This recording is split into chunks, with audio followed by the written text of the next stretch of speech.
Hi, everyone. I hope that you're doing well and I hope that you're staying hygienic. Keep washing your hands and try and distance yourself as much as possible just to be safe from other people. So, I've been doing some thinking about how this should work, and I've read some things that have kind of informed how we're going to schedule our time together. So, for the first week, I'm going to make 3 videos and assign 3 IXL topics instead of doing the 5, one for each day, to take into a couple of factors. I want to make sure everyone who needs to share a computer at home with their siblings or whoever is able to do so. And I also want to make sure that in case you have to babysit or if you have extra things on your hands right now, because I know that this is a hard time, that you're able to do so. So we're going to do 3 topics per week, and I'm going to assign those all at the beginning of the week. So if you want to go ahead, you can finish those early, and then I'll run the report on Friday at 10 p.m. And then whichever skills you've done at that point, they will be graded according to the IXL rubric. So here we have what your interface looks like on IXL. If you go to your recommendations and click on the skills suggested, you'll see one of the skills is solve equations, complete the solution. Algebra 2, it's B3. So go ahead and click on that. And I'll show you how to do one of the problems from each level.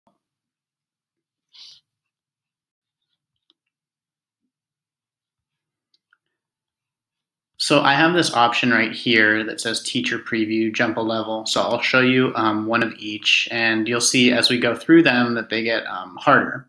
Now, whenever you're working on a skill and you don't think that you're able to do it yet because you keep answering questions incorrectly, there's this option down here where you can work on a skill that's a little bit easier, and that way you can show me that you're trying, but you're not quite where you need to be yet, so that you need to continue working on it.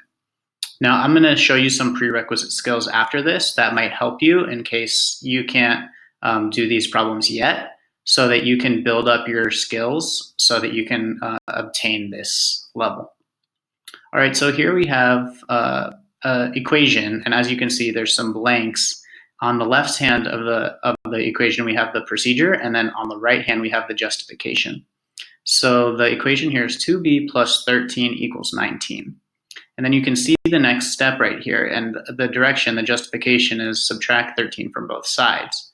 So you see on the left-hand side of the equation how this positive 13 is now absent. So in order to get rid of a positive 13, we're using the inverse of negative 13. So that's why it says here, subtract 13 from both sides. So you're supposed to fill in the blank. If we subtracted 13 from the left, and we subtract 13 from the right, 19 minus 13 is 6.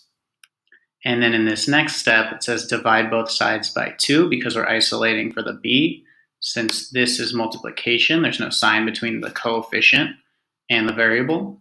We're dividing both sides by 2. 6 divided by 2 would be 3.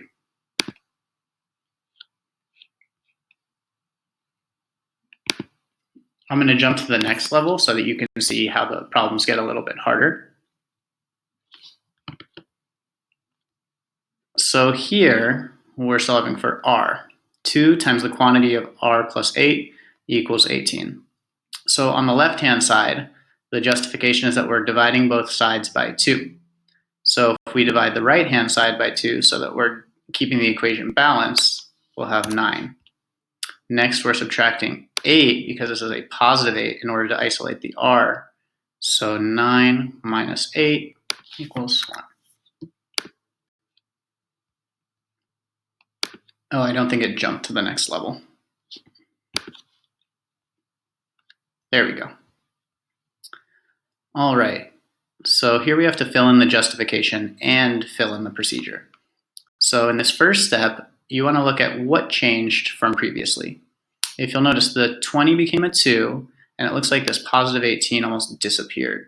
So what do we do in order to eliminate this positive 18? We would do the inverse, negative 18. So you're looking for subtract 18 from both sides. And then here we're going from c divided by 12 to just c. So it's the opposite of dividing by 12. Oh, here it says multiply both sides by 12. So here we go from 2 times 12 would be.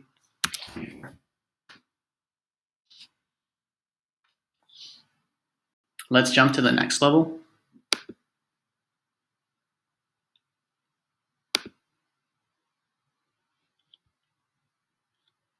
In this level, you're also using justifications and procedures, but here it's going to get a little bit trickier. So what's happening from first step to second step? If you'll notice, the positive 6 and the positive 9 are becoming a positive 15, and that's the only thing that changes. So what's that called when they're on the same side of the equation? You're combining them. It's called combining like terms. Next, you're subtracting 15 from both sides, so 20 minus 15 is 5. And lastly, it tells you to divide both sides by 5. We did that on the left-hand side. Do the same on the right. 5 divided by 5 would be 1. These are a little tricky just because there's so many different blanks to fill in. And so if you get one wrong, it will have you do it over again. So this is really good practice. All right, let's see what's happening in this one. Here, the positive 1 and the positive 16 are staying the same. If you'll notice, what's happening is this 15 and this 4u are being multiplied to make the 6u. So what's missing in this blank? Well, it's the distributive property that we haven't done yet. So 15 times 1 would give us 15. Make sure you apply the distributive property, and then let's see what's changing in this next step.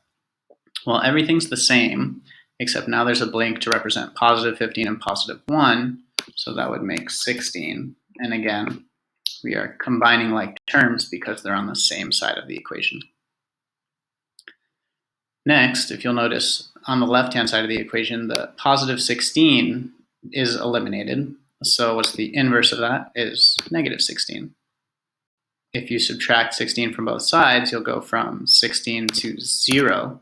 And whenever we divide 0, because we're getting u by itself, it's still going to be equal to 0.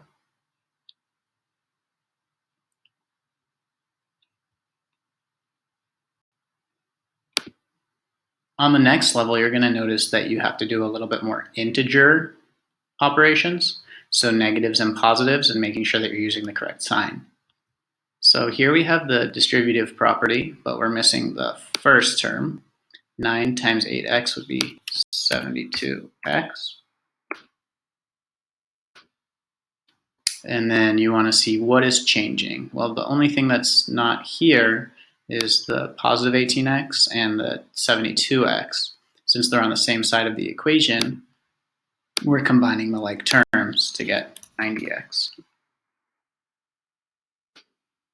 Next, we see that the negative 8x has been eliminated. So we're doing the inverse of negative 8x, which is adding 8x to both sides. And that would give us 98x on the left-hand side. Next, you see how this negative 9 is not on the left-hand side anymore. So we're doing the inverse, adding 9 to both sides, which would actually just give us 0 here. Negative 9 plus 9, they cancel out. And then lastly, we're going to divide both sides by 98. Again, 0 divided by 98, or anything, is 0. In the very last level, you're going to have to fill in almost everything on your own. So here we have the distributive property. Because 2 times negative 3 is negative 6, but we're missing the first term. Next, think, what is going away? We have the negative 6 on the right-hand side, the negative 6 on the left-hand side. What we're missing is the 26u and the negative 10u, which would be 16u if we combine like terms. Next, you notice this is disappearing. So we're adding 6x to both sides. And last but not least, 16u is becoming u. That means we went from multiplication to division in order to use the inverse operation. And you'll notice that a lot of these are 0 divided by something, which is still 0. Now, I know that these can be pretty difficult, so if you're struggling with these and you've answered 5 or 10 questions, you're still not getting the answers correct, go to Learning, and I want you to do a couple of Algebra 1 topics that will build on themselves so that you can answer these types of questions.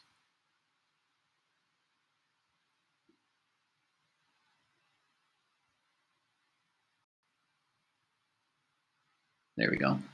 So go down to Algebra 1, click on the skills, and then there's 4 skills that kind of build up in order to solve these more complex type of equations. If you go down to section J and you look at solving equations, you want to try solve one-step linear equations first. That's just simply adding, subtracting, multiplying, or dividing. And if you'll notice, there's only one operation to do for each problem.